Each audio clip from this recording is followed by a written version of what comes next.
Hello everyone, Skippy here, and welcome to One Piece episode 1002. Directed by Toshihiro Maeda from Yutaka Nakashima's board and supervised by Shinichi Suzuki.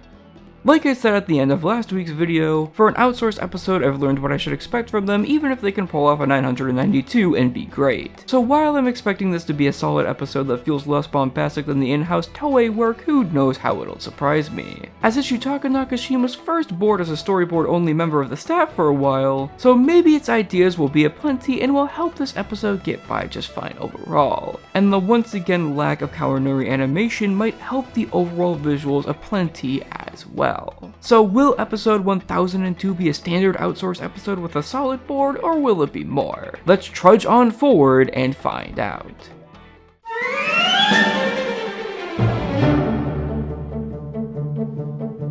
This episode covers the first 11 pages of chapter 991, and actually doesn't really feel all that slow in terms of just straight up consuming the content it offers. Yeah, sure, it's naturally slower than the manga, and there are brief but still added flashbacks, as well as an entire Sanji scene within one of them at the start of the episode that fans of the more pervy post-timeskip Sanji will definitely like. I feel like a lot of the fights that are set up and confrontations that happen within said chapter are a lot easier to digest and understand in the slower way, and it doesn't even really feel like it's moving slower than a snail's pace other than maybe a scene here or there. And even then I feel like a lot of the comedy and general fun of the episode manages to distract from all that, which I'll discuss more in the storyboard section after. Basically, barring a couple music choices here and there from Maeda and co that I feel like were a bit out of place but had solid ideas behind them, I really did surprisingly enjoy the effort put on display here. It's certainly not the most well-paced episode, but rather than knocking you on the head one after another with many different plot points, it allows some parts to breathe and really hit the viewer and settle into their brain like they're supposed to, which is what I feel like the storyboard massively helps out with in terms of basically everything else.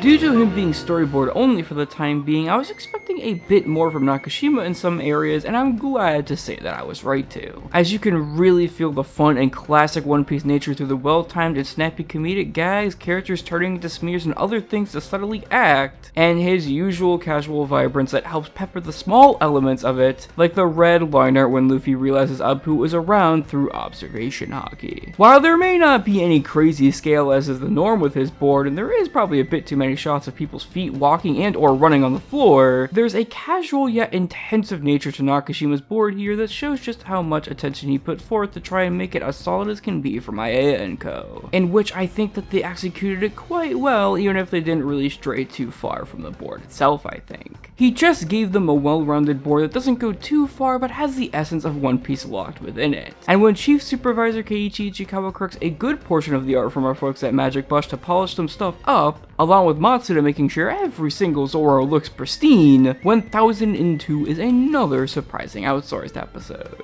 It's nothing jaw-dropping or spectacular, sure, but I had a fun time that I admittedly wasn't expecting, and it's going to make me look forward to future Magic Bus episodes, knowing that Nakashima being at the helm of them board-wise can potentially lead to another fun one like this, or 992. But before that and more, we have next week's episode 1003 that looks like it's going to bring us back to in-house Toei episodes in a more than solid way. From what looks like Masayuki Takagi's intense and angular corrections to a board that looks pretty solid, albeit nothing too amazing so far, it's looking like the continuation of the start of the rooftop fight will have another banger coming our way, and there's even a few neat cuts sprinkled all throughout. We don't know the staff for it just yet, as staff lists are about to come out any day now, but I'm definitely looking forward to finding out said staff and seeing this next exciting moment for this arc. Anyways guys, that's it for now. I'm Skippy, and Apu really is a tank, huh?